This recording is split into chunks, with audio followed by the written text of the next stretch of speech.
Bisa dimulai? Bisa. Bismillahirrahmanirrahim. Assalamualaikum warahmatullahi wabarakatuh. Salam Om Swastiastu. Namo Buddhaya, salam kebajikan, selamat sejahtera bagi kita semua.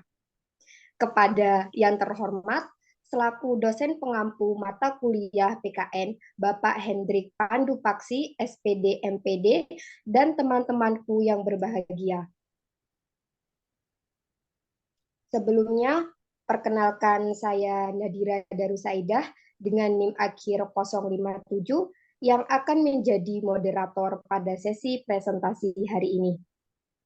Namun, sebelum memasuki sesi presentasi hari ini, izinkan saya membacakan terlebih dahulu agenda kita pada hari ini, yaitu yang pertama pembukaan, yang kedua sesi presentasi, yang ketiga sesi diskusi dan tanya jawab, serta yang terakhir yaitu penutup. Baik, memasuki agenda yang pertama adalah bukaan. Nilai acara sesi presentasi hari ini dengan membaca doa. Berdoa dimulai.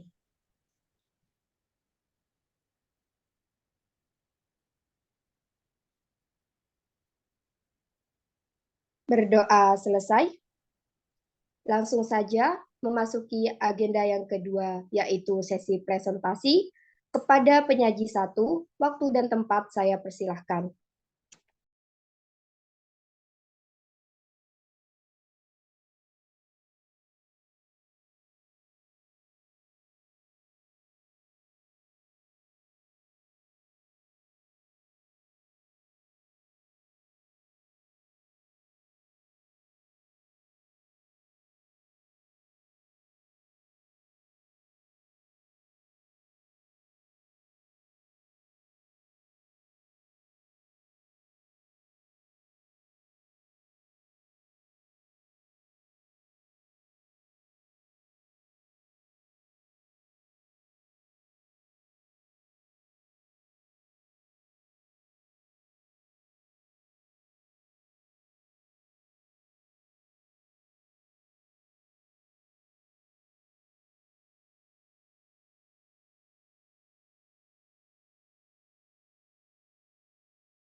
Assalamualaikum warahmatullahi wabarakatuh. Perkenalkan, nama saya Aisyah dengan NIM 220420740003 dari kelas 2022C. Di sini saya akan menjelaskan materi dari bab 1, yaitu pengantar pendidikan kewarganegaraan. Next slide.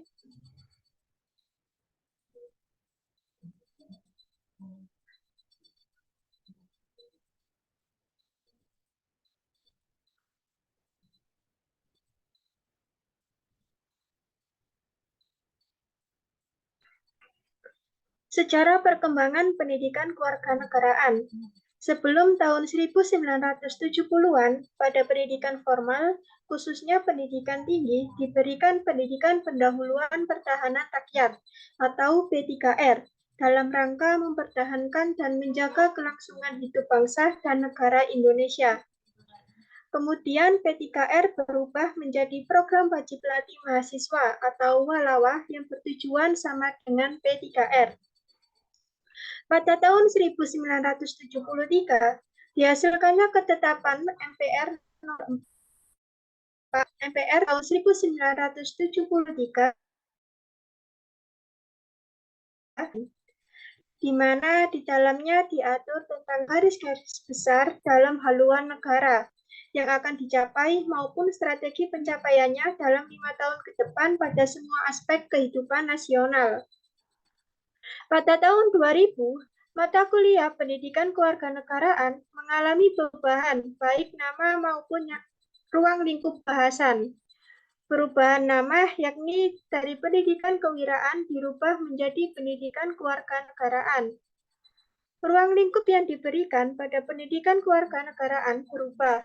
Materi Perstrahan Kemnas tidak lagi diberikan, melainkan diganti dengan materi demokrasi. Perkembangan terkini berdasarkan keputusan Direktorat Jenderal Pendidikan Tinggi atau Kepdirjendikti, Kementerian Pendidikan dan Kebudayaan Republik Indonesia nomor 84 KPT tahun 2020 tentang pedoman pelaksanaan kuliah wajib pada kurikulum pendidikan tinggi menyebutkan bahwa kurikulum pendidikan tinggi wajib memuat mata kuliah agama, Pancasila, kewarganegaraan, dan bahasa Indonesia. Next slide.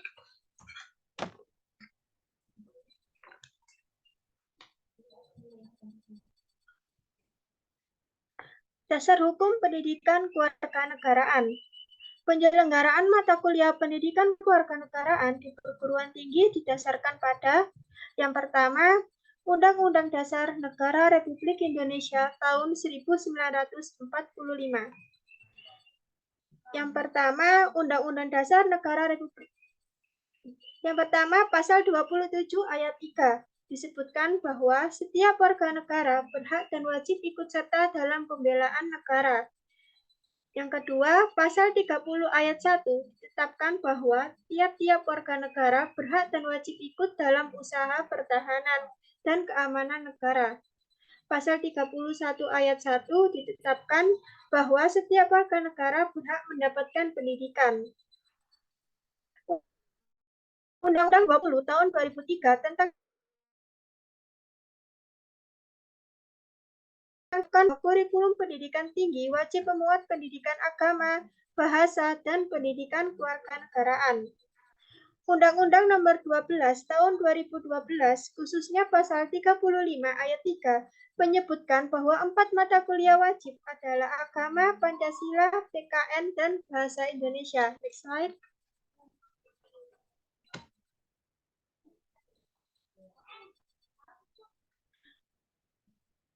Urgensi pendidikan kewarganegaraan bagi warga negara.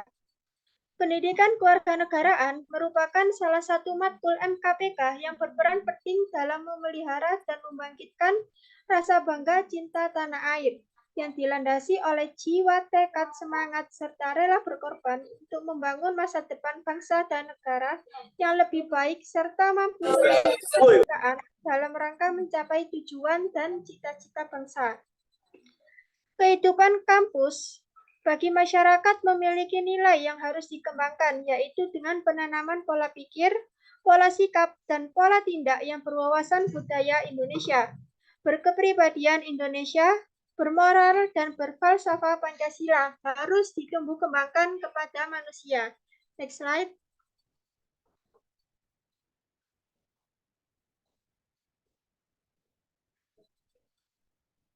Substansi dan kompetensi pendidikan kewarganegaraan. Mata kuliah pendidikan kewarganegaraan bertujuan mentransformasi pengetahuan, sikap, dan keterampilan agar mahasiswa memiliki kompetensi sebagai berikut. 1. Mahasiswa dapat melaksanakan hak dan kewajiban sebagai warga negara. 2. Mahasiswa memiliki semangat, yaitu mampu mewujudkan kesejahteraan demi terwujudnya kelangsungan hidup bangsa dan negara. Yang ketiga, mahasiswa memiliki pola pikir yang komprehensif integral dengan melibatkan mempertimbangkan aspek kehidupan dalam memecahkan persoalan. Next slide.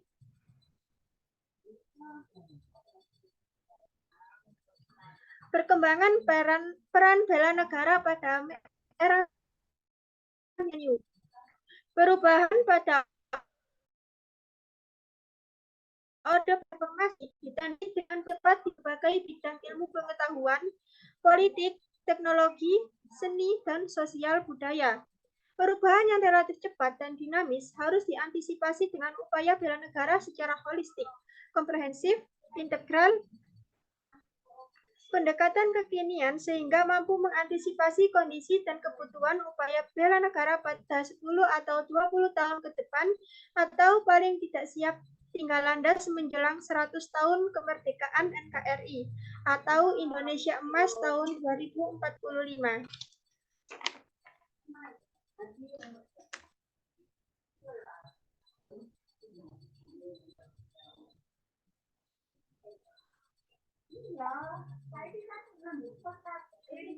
Baik, terima kasih kepada penyaji 1.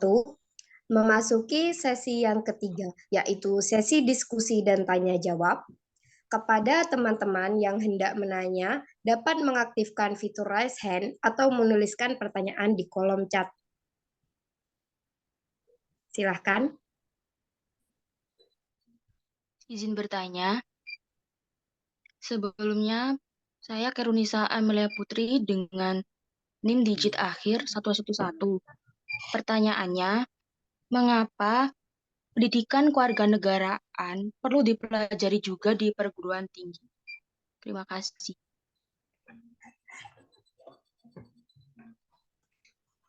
Baik, kepada penyaji 1 dapat langsung dijawab atau ditampung terlebih dahulu.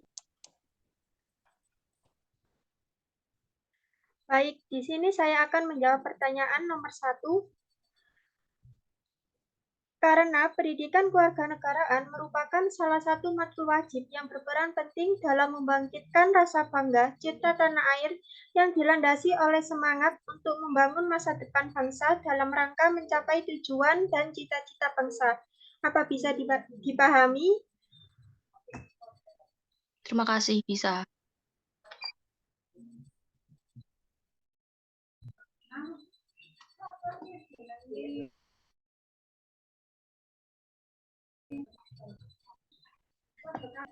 Pertanyaan selanjutnya. Izin bertanya, sebelumnya saya mendengar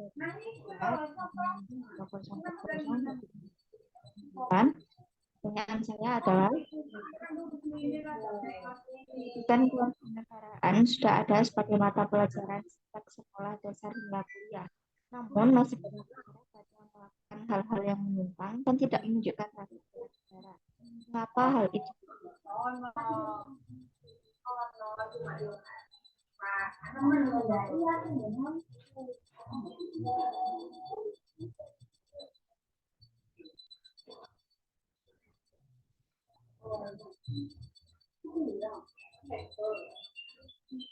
Kepada Mbak Aisyah bisa langsung dijawab.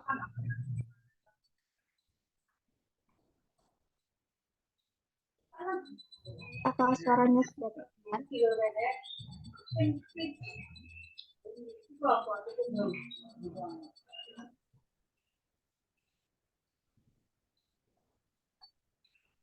Halo, apa sudah terdengar?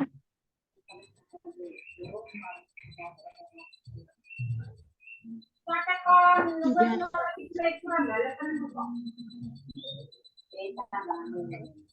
Adalah pada dan kewarganegaraan sudah ada sebagai mata pelajaran sejak sekolah dasar hingga kuliah. Namun masih banyak masyarakat yang melakukan yang menyimpang dan tidak mengikuti mengapa hal itu bisa terjadi. Terima kasih.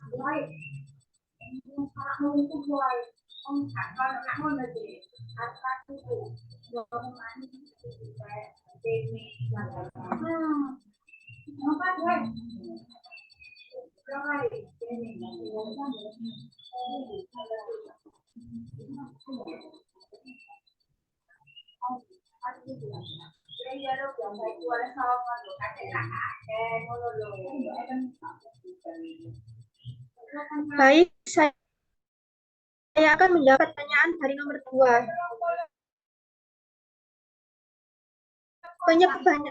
Banyaknya masyarakat yang melakukan hal-hal menyimpang dan tidak menunjukkan rasa bela negara dapat dipengaruhi oleh faktor dan rendahnya kesadaran pendidikan kewarganegaraan dalam hal nasionalisme dan patriotisme. Selain itu juga disebabkan oleh faktor budaya asing. Apakah bisa dipahami? Bisa, terima kasih banyak.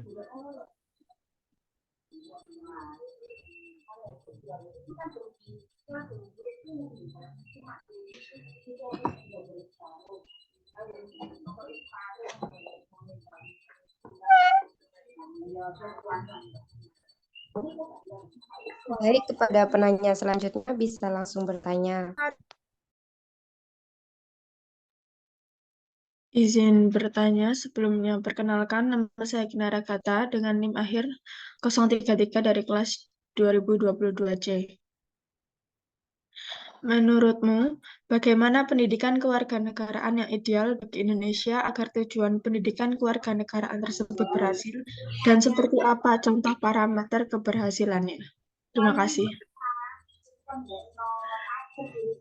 Baik, saya akan menjawab pertanyaan selanjutnya.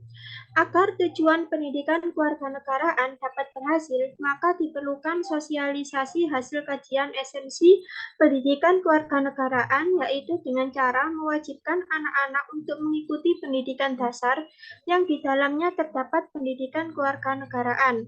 Sistem belajar yang digunakan adalah menggunakan proses belajar yang menyenangkan, mengasyikkan, sekaligus mencerdaskan.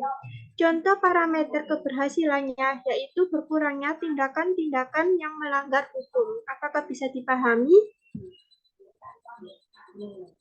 Bisa, terima kasih. Sama-sama.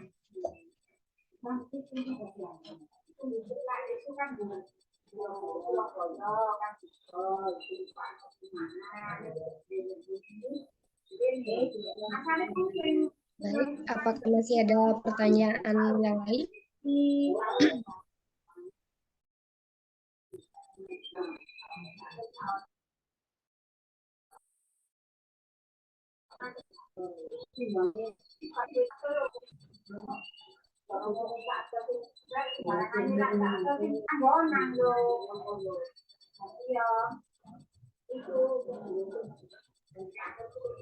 Apakah ada pertanyaan yang lain?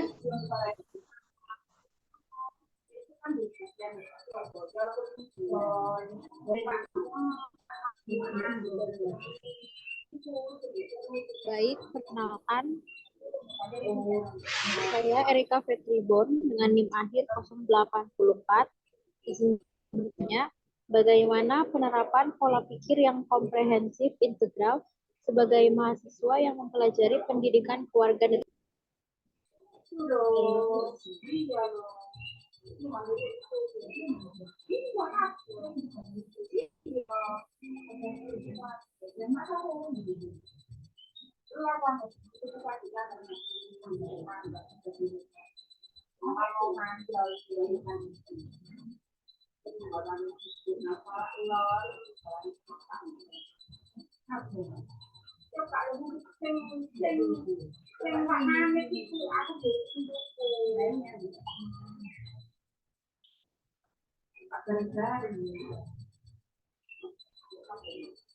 Kepada penanya sebelumnya, bisa diulangi pertanyaannya?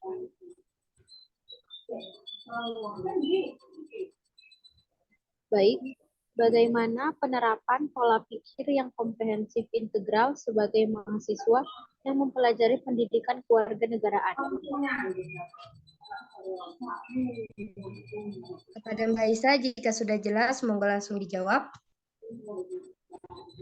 Baik, saya akan menjawab pertanyaan selanjutnya, yaitu dengan melibatkan dan mempertimbangkan semua aspek kehidupan dalam memecahkan setiap persoalan yang ada. Apakah bisa dipahami? Baik, bisa. Terima kasih.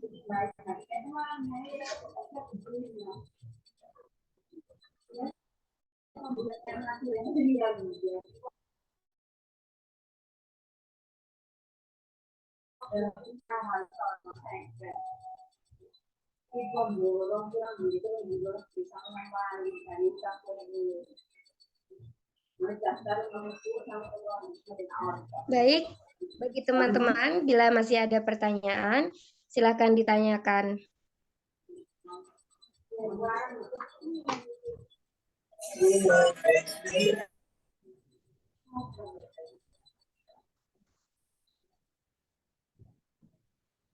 Apakah tidak ada pertanyaan lagi?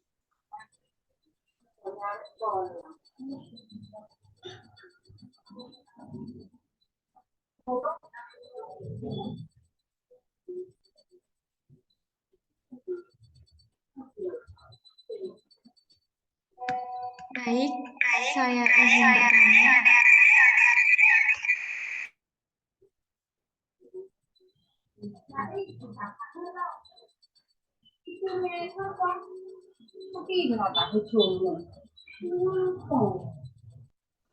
Mohon maaf, bila ada kendala bisa ditulis di kolom chat.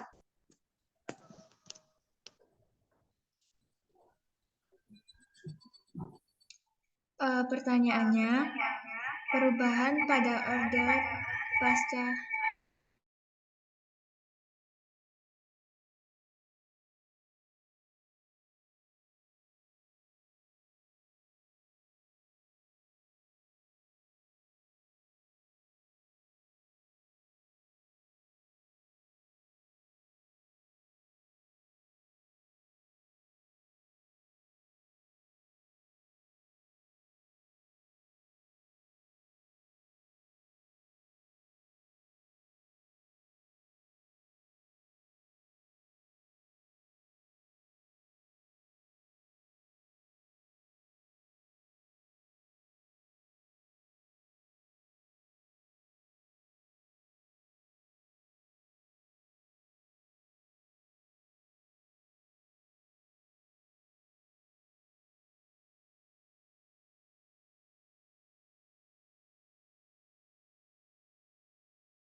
Baik, karena ada kendala,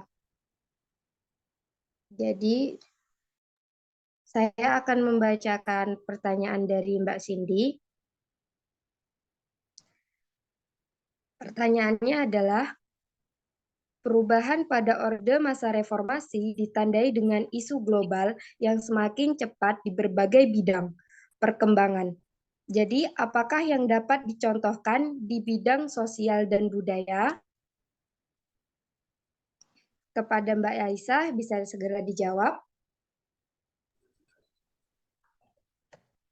Baik, dalam bidang sosial budaya pada pasca reformasi Rakyat mulai berani berpendapat karena sebelumnya di Orde Baru rakyat tidak seberani sekarang dalam mengungkapkan pendapat. Buntut dari keberanian tersebut, rakyat menjadi berpikiran terbuka terhadap konsep demokrasi dan kebebasan berbicara. Rakyat pun mulai menjadi lebih kritis terhadap permasalahan-permasalahan yang dihadapi negara. Apakah bisa dipahami?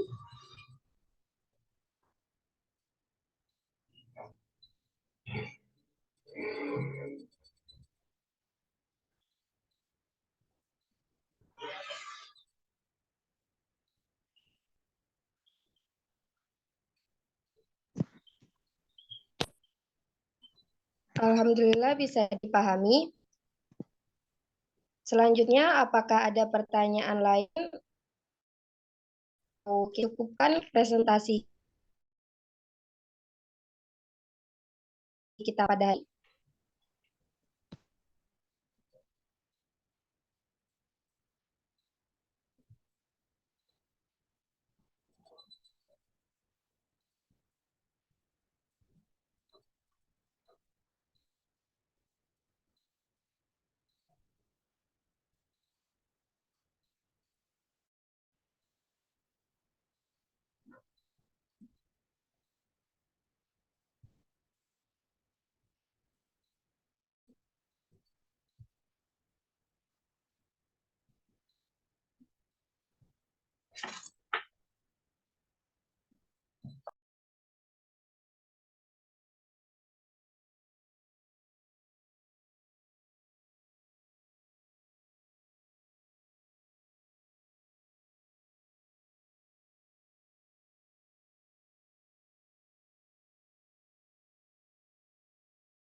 Apakah tidak ada pertanyaan lagi?